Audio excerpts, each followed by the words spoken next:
नमस्कार बच्चों, मैं सुरुचि सामरिया आपका ई कक्षा में स्वागत करती हूँ। आज आप मेरे साथ कक्षा 5 की हिंदी विषय पढ़ रहे हैं और आज हम हिंदी विषय के अंतर्गत पाठ 10 पढ़ रहे हैं जिसका कि नाम है नारी शक्ति का प्रतीक। हाँ बच्चों, नारी शक्ति का ही प्रतीक है। अगर वो किसी कार्य को करने के लिए एक बार मन में ठान ले तो वह उस कार्य को करके ही दम लेती है। बच्चों, अगर आप हमारे देश का इतिहास उठाकर देखेंगे तो आप देखेंगे कि हमारे यहाँ ऐसी ऐसी नारियाँ हुई हैं, ऐसी ऐसी स्त्रियाँ हुई हैं कि उन्होंने इतिहास ही पलट कर रख दिया। हाँ बच्चों, बड़े बड़े कारनामे किए हैं, कारनामे भी ऐसे जिन्हें कि साधारण मनुष्य कर नहीं सकता। बच्चों, आज का पाठ आप लोगों के लिए बहुत ही महत्वपूर्ण है। क्यों है? क्योंकि आज के पाठ में आपको एक ऐसी महिला के बारे में बताया जाएगा जो कि हमारे देश की नहीं थी। हमारे देश की नहीं थी मतलब एक विदेशी महिला थी जिन्होंने कि हमारे देश में आकर बहुत बड़े बड़े काम किए। किसके लिए किए? हमारे लिए किए, हमारे देश के लिए किए, ताकि हमारा देश आगे बढ़ सके। तो बच्चों, आइए शुरू करते हैं हमारा पाठ नारी शक्ति का प्रतीक।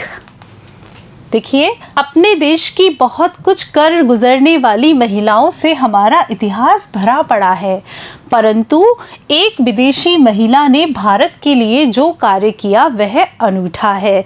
विदेशी का अर्थ होता है दूसरे देश का। बच्चों, हमारे देश के लिए कर गुजरने वाली महिलाएं तो बहुत सारी हैं जो कि हम उनके बारे में जानते भी हैं।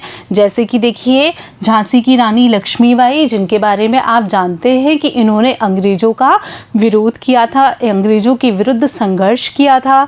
कल्पना चावला, जिन्होंने कि अंतरिक्ष में कदम रखा था।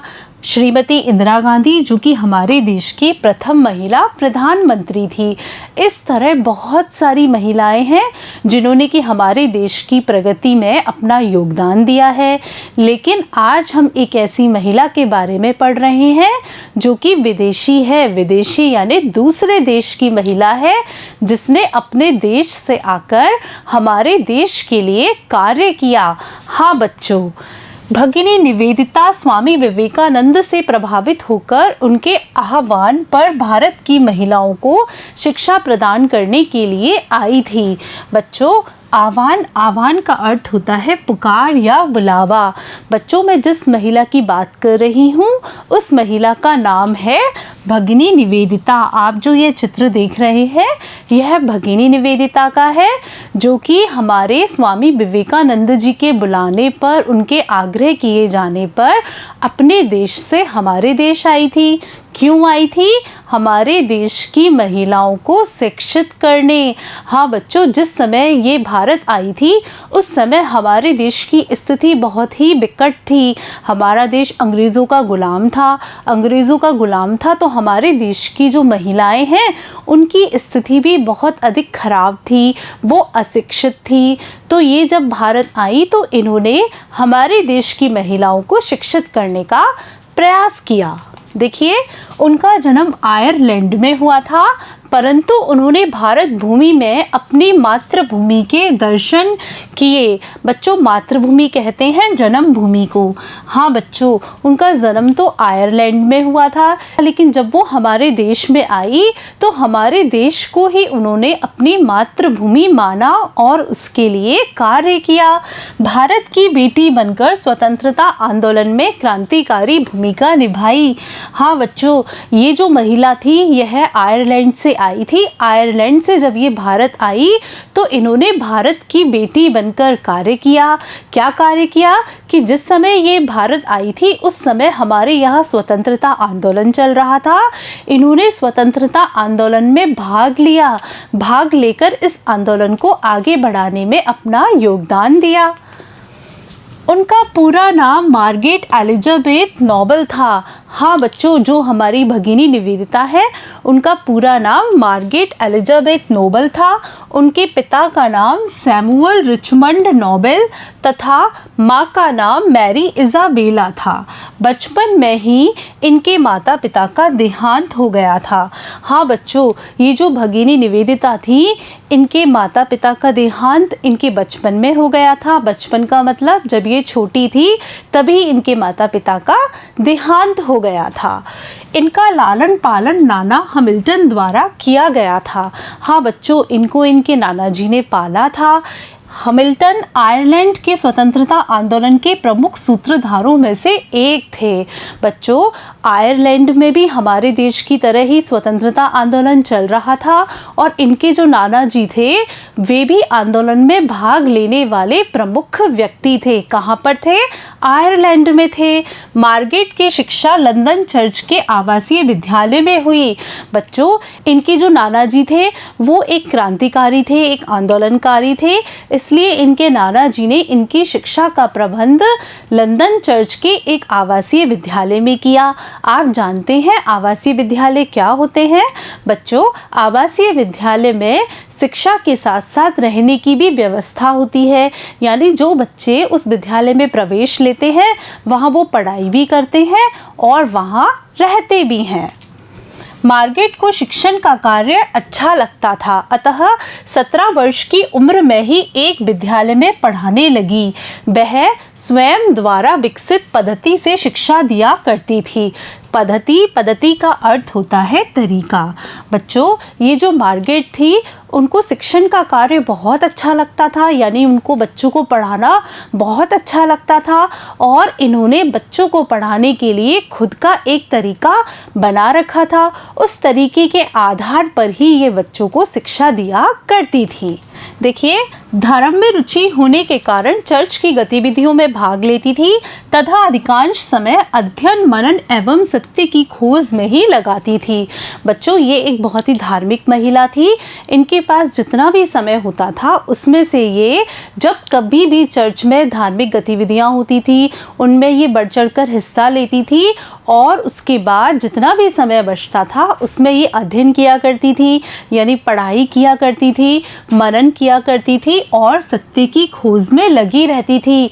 यानी इनके मन में यह प्रश्न चलते रहते थे कि मानव का जन्म कैसे हुआ, किस उद्देश्य के लिए हुआ, अगर मानव ने इस धरती पर जन्म लिया है तो उसे कौन से कार्य करने चाहिए। इस तरह की बहुत सारी बातें इनके मन में उठती रहती थी और वह इन प्रश्नों के उत्तर ढूंढने का प्रयास किया करती थी। तभी एक घटना घटी जो उनके जीवन को एक नया मोड़ देने वाली थी। हाँ बच्चों, तभी उनके जीवन में एक नया मोड़ आया। नया मोड़ क्या आया कि एक घटना घटी। क्या घटी घटना? देखिए, एक सन्यासी का लंदन में आगमन हुआ। नाम था स्वामी विवेकानंद। कि बच्चों, ये जो स्वामी विवेकानंद हैं उनका लंदन में आगमन हुआ, यानी स्वामी विवेकानंद जी लंदन गए और यह मार्गरेट के जीवन की एक बहुत बड़ी घटना है जिन्होंने कि मार्गरेट का जीवन बदल दिया। स्वामी जी शिकागो के विश्व धर्म सम्मेलन में ख्याति अर्जित कर अपने कुछ मित्रों के आग्रह पर इंग्लैंड आए थे। बच्चों, ये जो स्वामी विवेकानंद जी थे उस समय शिकागो में एक बहुत बड़ा धर्म का सम्मेलन हुआ था। इन्होंने भारत देश का प्रतिनिधित्व किया था और अपने विचारों से पूरे विश्व को चकित कर दिया था। ऐसे समय में शिकागो सम्मेलन से लौटने के बाद इनके कुछ मित्रों ने इनसे कहा कि आप इंग्लैंड आइए। तो स्वामी जी अपने मित्रों के बुलाने पर, आग्रह किए जाने पर इंग्लैंड आए और इंग्लैंड आकर मार्गरेट की स्वामी जी से प्रथम भेंट यहीं हुई थी। बच्चों, इसके बाद स्वामी विवेकानंद जी जब इंग्लैंड आए तो वे मार्गरेट से मिले। मार्गरेट ने स्वामी जी के प्रवचन सुने। मार्गरेट ने स्वामी जी के क्या सुने? उपदेश सुने, वाद विवाद, तर्क वितर्क किया और अपने आप को पूर्ण संतुष्ट कर लेने के उपरांत ही उन्होंने स्वामी जी को अपना आदर्श चुना और स्वामी जी के आग्रह पर उसने भारत आना तय कर लिया। बच्चों, मार्गरेट जब स्वामी विवेकानंद जी से मिली तो यह उनके जीवन की एक बहुत बड़ी घटना है। वो विवेकानंद जी से मिली, उन्होंने उनके प्रवचन सुने और उसके बाद उनके साथ वाद विवाद किया किया, तर्क वितर्क किया और स्वामी विवेकानंद जी के विचारों से जब वो पूरी तरह से संतुष्ट हो गई, उसके बाद उन्होंने अपने आदर्श के रूप में स्वामी विवेकानंद जी को चुना और स्वामी विवेकानंद जी के आग्रह पर उन्होंने भारत आने का फैसला कर लिया। आप जो ये तस्वीर देख रहे हैं ये मार्गेट है और यह स्वामी विवेकानंद जी हैं। यह लंदन की तस्वीर है जब ये लोग मिले थे पहली बार। भारत आकर वो अत्यधिक प्रसन्न हुई। वे गंगा के किनारे बेलूर मठ की एक कुटिया में 2 अन्य अमेरिकन महिलाओं के साथ रहने लगी जो स्वामी जी की शिष्याएं थी। बच्चों, स्वामी जी के आग्रह करने पर वो भारत आ गई। भारत आने के बाद इन्होंने गंगा नदी के तट पर एक बेलूर का मठ है उसके पास में ही एक छोटी सी कुटिया बनाई जिसमें वो 2 महिलाओं के साथ रहने लगी। वो 2 महिलाएं भी अमेरिकन थी और स्वामी विवेकानंद जी की शिष्याएं थी। आप जो ये तस्वीर देख रहे हैं यह बेलूर मठ की तस्वीर है बच्चों। स्वामी जी ने मार्गेट को नया नाम निवेदिता दिया। हाँ बच्चों, जब मार्गेट भारत आई तब स्वामी विवेकानंद जी ने इनको नया नाम दिया निवेदिता और आग्रह किया कि वे भगवान व भारत माता के चरणों में अपना जीवन अर्पित करें। और जब वह भारत आ गई उसके बाद स्वामी विवेकानंद जी ने उनसे आग्रह किया कि अब वो भारत आ गई हैं तो भगवान और भारत माता की सेवा में अपना जीवन अर्पित कर दे, यानी कि भारत के लोगों के लिए काम करे। भगिनी निवेदिता ने विवेकानंद के उपदेशों को जन जन तक पहुंचाने का कार्य करने के साथ साथ कोलकाता में लड़कियों का एक स्कूल भी आरंभ किया। हाँ बच्चों, स्वामी विवेकानंद के उपदेशों से वो बहुत अधिक प्रभावित थीं, इसलिए उन्होंने स्वामी जी के उपदेशों को जन जन तक पहुंचाने का कार्य तो किया ही, इसके साथ ही कोलकाता में लड़कियों को शिक्षा देने के उद्देश्य से एक बालिका विद्यालय की स्थापना भी की। बच्चों, उस समय भारत की स्थिति बहुत विकट थी। भारत अंग्रेजों का गुलाम था। ऐसे समय में उन्होंने भारत की महिलाओं को साक्षर करने के उद्देश्य से एक बालिका विद्यालय की नींव रखी, जो कि उस समय के लिए बहुत बड़ी बात है। आप जो ये तस्वीर देख रहे हैं यह निवेदिता जी के द्वारा स्थापित किए गए बालिका विद्यालय की ही तस्वीर है। यहाँ छोटी लड़कियों को पढ़ाने लिखाने के साथ साथ मिट्टी का काम, चित्रकारी का काम आदि भी सिखाया। बच्चों, उन्होंने जब बालिका विद्यालय की नींव रखी तो वहाँ न सिर्फ बालिकाओं को पढ़ाने का ही काम किया जाता था, बल्कि वहाँ पर मिट्टी की बहुत सारी प्रकार की कलाएं, बहुत तरह के बर्तन बनाना और बहुत तरह की चित्रकारी करना आदि का कार्य सिखाया, यानी कि लड़कियों को हस्तशिल्प कला में पारंगत करने का कार्य भी किया। बच्चों, यह भी बहुत बड़ा कार्य है। अगर लड़कियों के सामने कोई भी कठिन परिस्थिति आती है तो वह हस्तशिल्प कला के द्वारा कम से कम अपना पेट तो भर सकती हैं। देखिए आगे, जब कोलकाता में महामारी फैली तो निवेदिता ने टोली बनाकर दिन रात भूख प्यास की चिंता किए बिना रोगियों की चिकित्सा, सेवा, सफाई आदि का कार्य कर पीड़ितों की मदद की। बच्चों, जब एक बार कोलकाता में महामारी फैली थी उस समय निवेदिता जी ने अपने पूरे साथियों को इकट्ठा किया और टोली बनाकर रोग से पीड़ित व्यक्तियों की सेवा की थी। देखिए आगे, उन्होंने अंग्रेजी समाचार पत्रों में अपील प्रसारित कर मदद मांगी व धन संग्रह भी किया। वह लेखन कला एवं बोलने में निपुण थी। इस क्षमता का उपयोग कर वह अपनी बात बड़े बड़े समूहों तक पहुंचाने में सफल रही। बच्चों, उनकी लेखन कला भी अद्भुत थी और उनमें बोलने की कला भी बहुत अच्छी थी। इस बात का उपयोग उन्होंने अपनी बात लोगों तक पहुंचाने के लिए किया, यानी लोगों तक अपनी बात पहुंचाने के लिए उन्होंने बोलने की कला का और लेखन की कला का बहुत अच्छा उपयोग किया। निवेदिता ने जब अंग्रेजों का भारत के साथ बर्बरतापूर्ण व्यवहार देखा तो वह पूर्ण ताकत के साथ भारत की स्वतंत्रता की लड़ाई का समर्थन करने लगी। उन्होंने बंगाल विभाजन का विरोध किया। बच्चों, बर्बरता का अर्थ होता है क्रूरता। बच्चों, जब वो भारत आई तब उन्होंने देखा कि अंग्रेज भारतीयों के साथ कैसा व्यवहार करते हैं, तो वो उस व्यवहार को देखकर बहुत अधिक क्षुब्ध हुई। उन्होंने क्या किया, उन्होंने यहाँ चल रहे स्वतंत्रता आंदोलन में अंग्रेजों के विरुद्ध भाग लिया। और जब हमारे यहाँ पर बंगाल का विभाजन किया गया तब बंगाल के विभाजन का भी उन्होंने भरपूर विरोध किया। उन्होंने जगदीश चंद्र बोस की उपलब्धियां विश्व पटल पर रखी। बच्चों, जगदीश चंद्र बोस हमारे देश के एक बहुत बड़े वैज्ञानिक थे जिनके बारे में निवेदिता जी ने पूरे विश्व को अवगत कराया। महर्षि अरविंद के जेल जाने के बाद उनके कर्मयोगी पत्र के लिए संपादकीय लिखने का कार्य भी करने लगी। संपादकीय कहते हैं संपादक का लिखा लेख। और जब महर्षि अरविंद जेल चले गए थे तब उनका जो अखबार आता था कर्मयोगी, उस कर्मयोगी पत्र के लिए भी ये संपादक के रूप में लेख लिखने लगी थी। बच्चों, ये जगदीश चंद्र बोस की तस्वीर है और ये महर्षि अरविंद की तस्वीर है। आगे बढ़ते हैं।